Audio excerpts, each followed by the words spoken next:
Ultimately, your self-trust is paramount as the CEO of your business. Don't you ever blame me or any one of your other mentors for why you aren't getting results. Take 100% accountability for them the same way I do.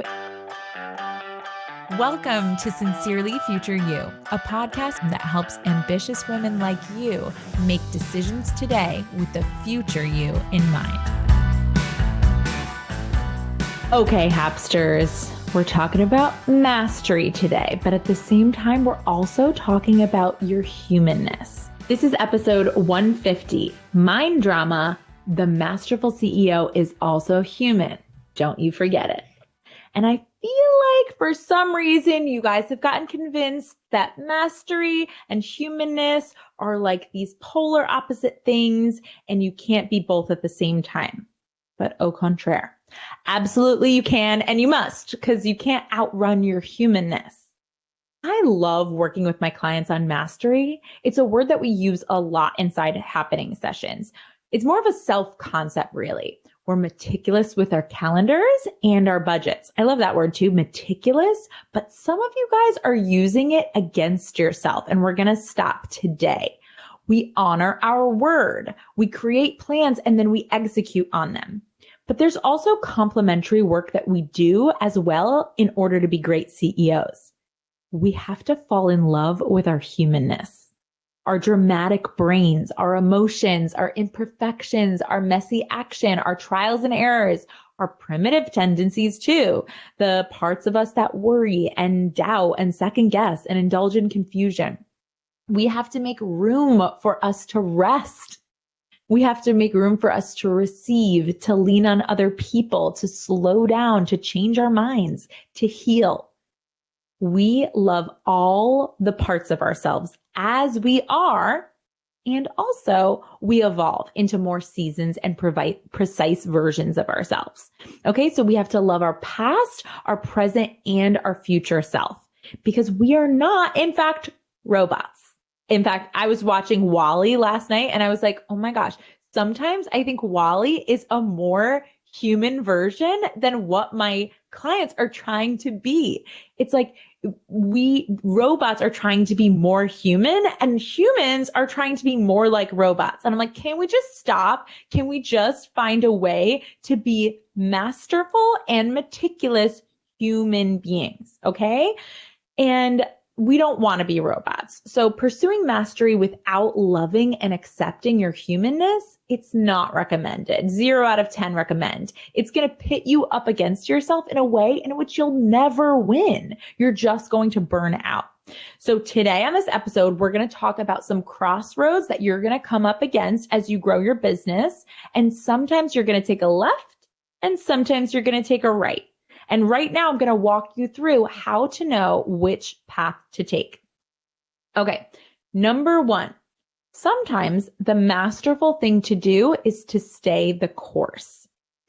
I'm just going to walk you through this in examples, either in my own business or in businesses of my clients.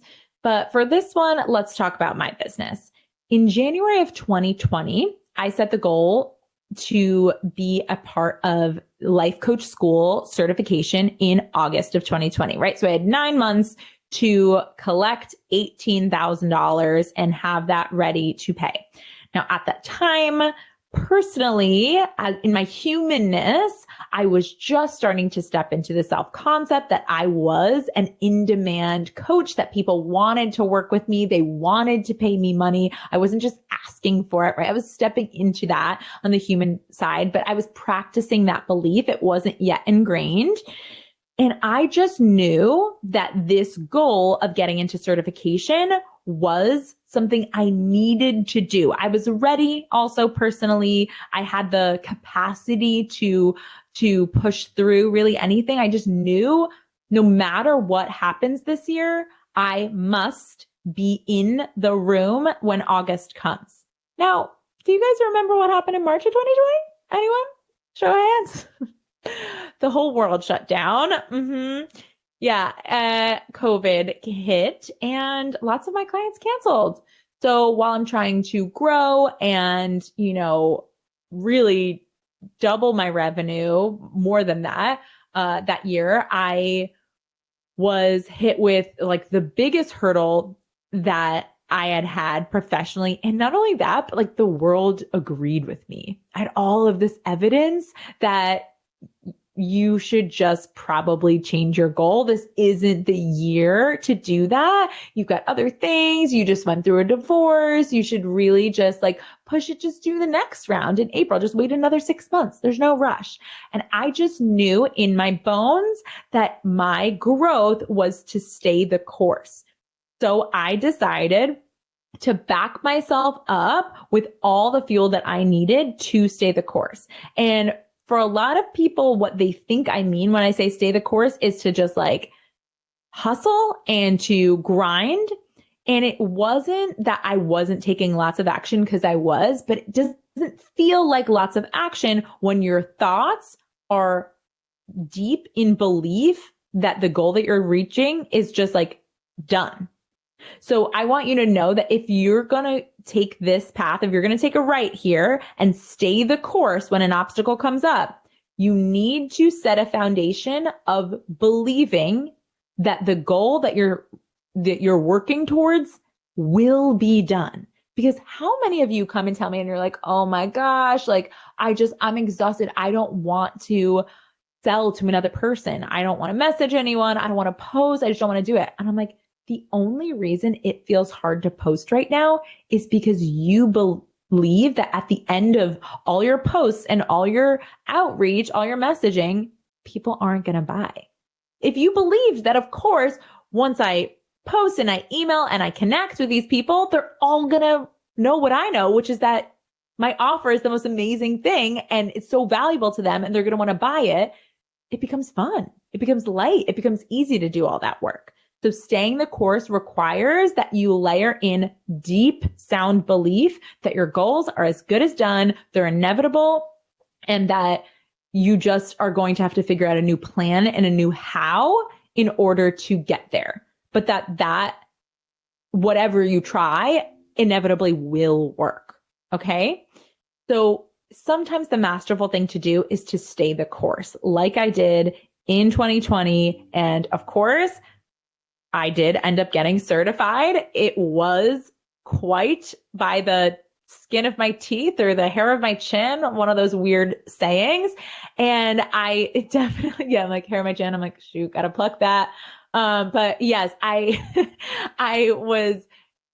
was committed to that goal being done no matter what. And I was so in such deep belief in it that actually when the first payment came up, I had just had enough for the first 2 payments. I did not have the remaining 4, but I was able to come up with it in a light and fun fueled way because I just was like, it's happening. I've chosen to stay the course. So if you choose whatever you choose, go all in on that choice, right? Stay the course. You're not like, all right, let me try to stay the course. And if it doesn't work in a month, I can always pivot. No, you're just like, all right, we're going for it. Like imagine you're on a boat and you're like, do we go in and like through this storm? Not halfway. Or are you going to turn back around? It doesn't make sense. You're already halfway there. You're going to go through it. You're committed. Okay. Now, number 2, sometimes the masterful thing to do is to pivot. This is so confusing, right? Because you're like, well, which is it? You just said to stay the course. Now you're saying the masterful thing to do is to pivot. But this is the nature of being a human being running a business as a CEO. You need to be able to make a decision. And sometimes the right thing is to stay the course. Sometimes the masterful thing is to pivot. An example of this is in October or November of 2021. I became bedridden with pregnancy nausea, and we were very close to the end of the year to my very first 200K year. I was at like about 163, and I was like, okay, like I could see it. It's in my sights. All I have to do is I have like demand right now. There are consults set up. I have people who like are ready to pay. I just need to deliver this one thing. But I knew that if I were to take on those clients, I was going to probably my delivery in them, my onboarding was going to suffer. And I just wasn't willing to do that. So for me, I had to check in. I had to say, like, my goal is 200K, but is the pursuit of that goal going to compromise my integrity or a value or a priority of mine, like my health and or the integrity of what I'm offering? Do I really want to bring on, like, it was just right 37K. Once you're at that place, like 37K becomes not, when you're going from 0 to 37K, you're like, I'll take it. Like anything, anyone who's willing to pay you, you're willing for it to be an imperfect, not maybe your best client. But at this point, I was like, no, I just want to bring in best clients and I just want to deliver to them at the highest level. So in this case, I decided to pivot. I looked at my priorities, and I realized that my priorities here are that I can rest an appropriate amount and that I can deliver to my clients that I currently have. I had to make some new decisions to delay some payment coming in and delay 4 weeks of my clients' coaching in my one-on-one clients. And I decided not to bring on any new clients for November and December. And I had my own back on that. So here, if you're going to pivot as a CEO, the most important thing, the same way you commit when you're staying the course, if you're going to pivot, you have your own back. You love your reasons for doing it, and you have compassion for yourself as a human being that, hey, when I set this goal of 200K, I did not expect to have pregnancy nausea at the end. And I really do love, for me and for my clients, that I care more about the integrity of getting the people that I already have what they want, what they came for, and not like selling my soul for some quick cash and being stressed out on the back end and compromising my own and or my baby's health. So another crossroads you might come up against is that you want to plan and execute that plan to a T. So sometimes the masterful thing to do is to plan it well in advance, to have a thorough plan and execute that plan to a T.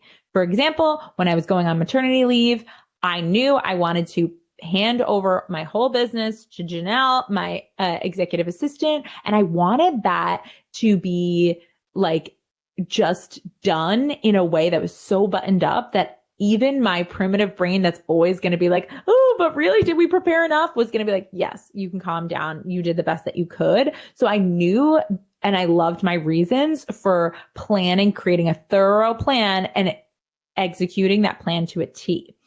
And part of that is that if you're going to do that, the growth there is that you're showing yourself what you're made of. A lot of you guys, like, you're not even testing your limits. You're not even showing yourself what you made of. You have a greater capacity within you and you're not testing it.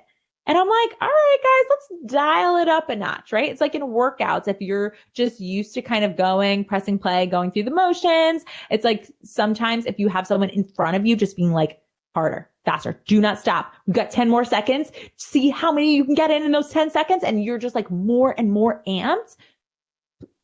I think that there is growth within being on yourself and being dialed to that level where you are executing that plan to a T. We do that with scheduling. It's designed to bring up all of your limiting beliefs, all of your garbage thinking, and it's designed to bring up your bad habits and your tendencies that you maybe want to look at and change. Okay. So I think that sometimes the masterful thing to do is to do that. This requires healthy beliefs though. Like I said, not just hustle. If you're going to make a plan and execute that plan, you need to have some good policies for yourself, that there are certain things that you will not compromise. So for me, it was like, I will always make sure that I'm not skipping lunch, that I am, if I'm doing a plan to the T, that I still was making sure I was not working until midnight every night. I would allow myself kind of like one of those nights every 2 weeks, or maybe I would allow myself like a couple of days of it in order to get something across the line, and then I would give myself more rest in the back end. But you need to know for yourself what your boundaries are and believe that like ultimately this is just a way to show yourself what you're made of. And there's nothing you need to do. Like, let it be fun. Okay. We use failure collection. Failure collection is a process that I teach the Hapsters as a process for creating our plans and turning our goals, reverse engineering them into task items that you can schedule. Now, on the flip side, sometimes the masterful thing to do is to just do it messy. Sometimes the simplest way forward is just to get it out of you without a thorough plan, just quickly. And especially when you're trying something new. I see a lot of you guys, like when you're trying something new, you have a lot of self-doubt, you have a lot of perfectionist tendencies, and it's really to just hide from the failure. But sometimes it's like, all right, we just need to get it out. We're gonna fail, and we can only learn from the evaluation after having done it. Sometimes I watch my clients use planning as a form of procrastination, and you need to be able to dig deep and to look at, okay, is this the time to just do it messy? So for me with webinars, within my mastermind, she has a webinars course. There's like all sorts of modules. I started to watch it. I started to watch myself be like, oh, this isn't, I'm not going to be able to watch all the modules before when I planned it. So I'm going to delay it. And it was a form of procrastination. I was like, you know what? With webinars, I'm going to do my best. I'm going to watch a couple modules. I'm going to take some things that are working and I'm going to do it messy, learn from it, tweak, and then apply one new thing each time I do the webinars. And that was my commitment. And it's been working really great for me because the idea of webinars were very overwhelming to me and it was slowing me down. Right? So as a CEO, my mastery came from doing it messy.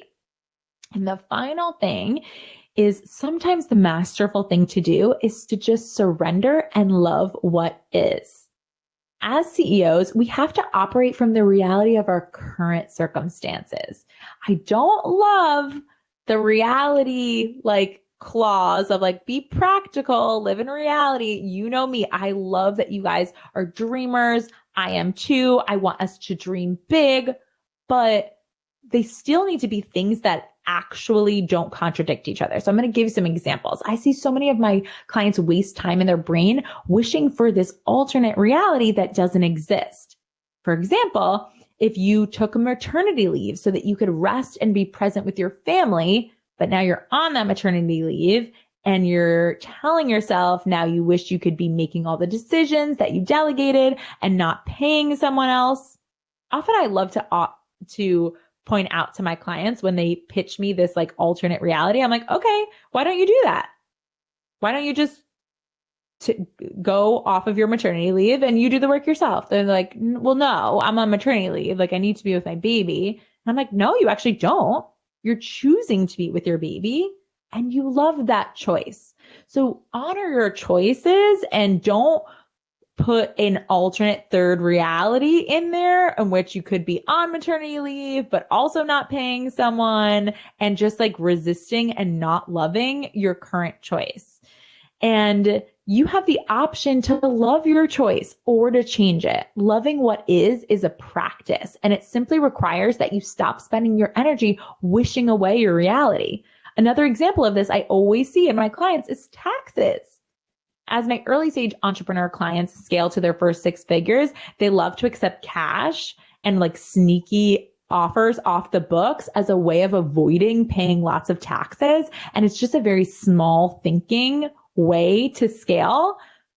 I recommend that you have everything on the books so that you can track it meticulously, so that you can reverse engineer your goals better and pay lots of taxes.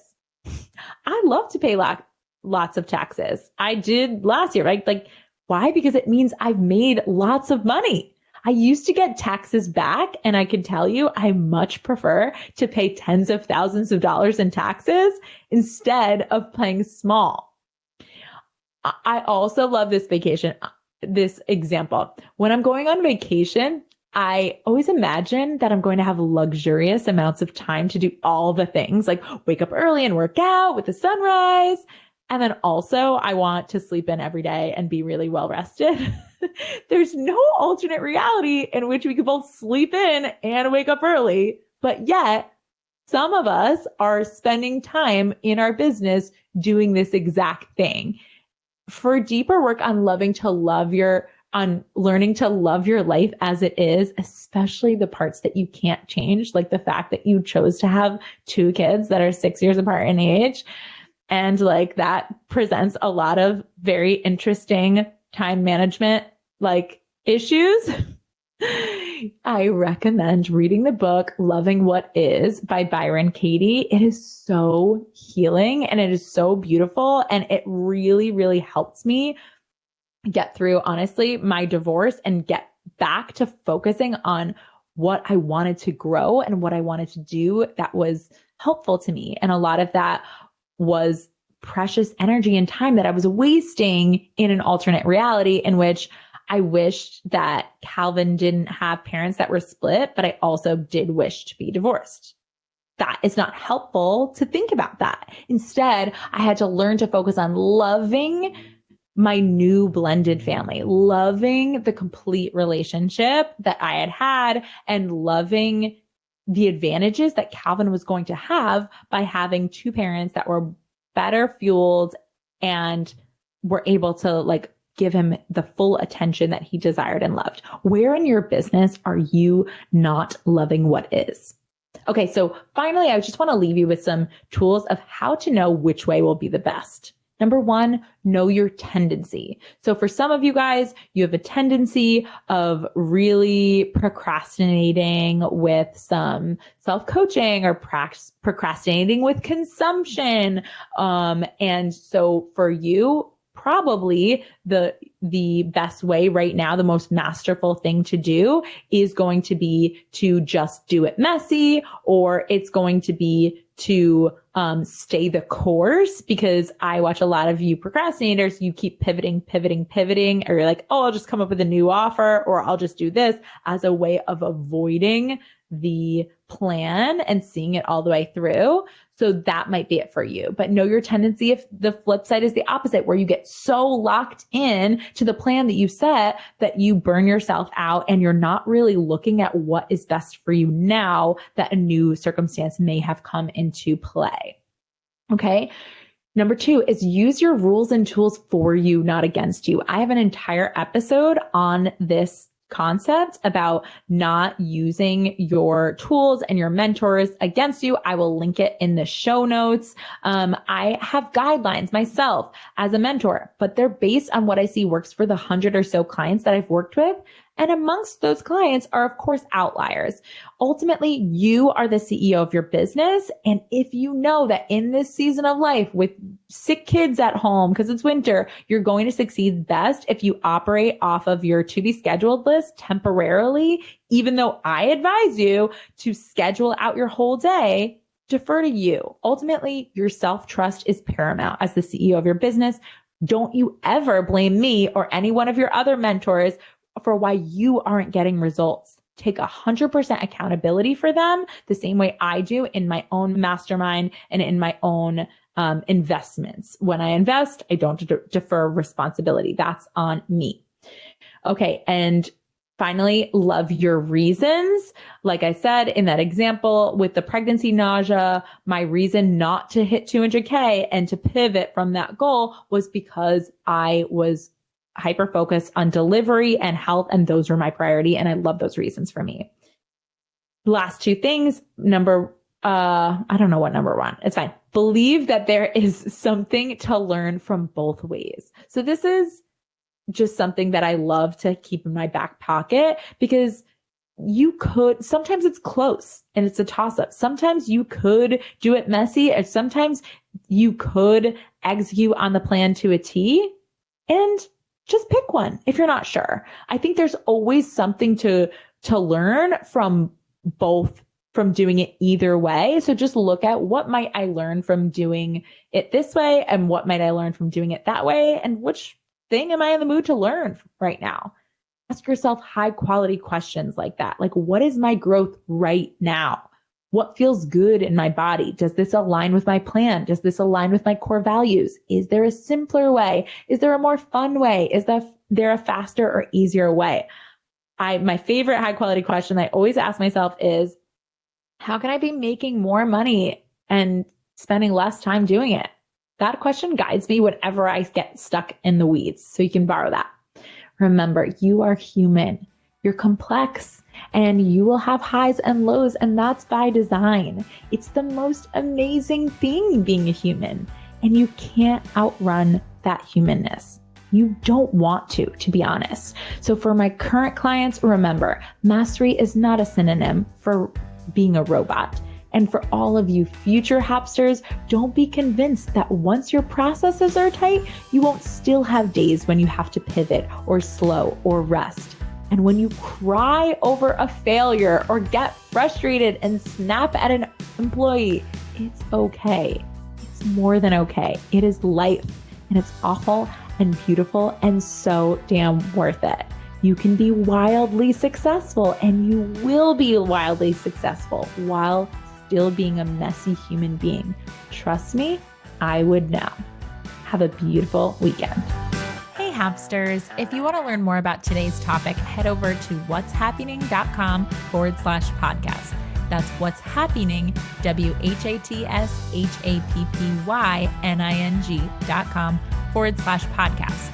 If you're a business owner and you're resonating with what we talk about here, what are you even doing? Come hang out with me over where the party's at on Instagram at What's Happening WJess. Again, that's happy, HAPPYNING, and book a discovery call to see if coaching is your next best step.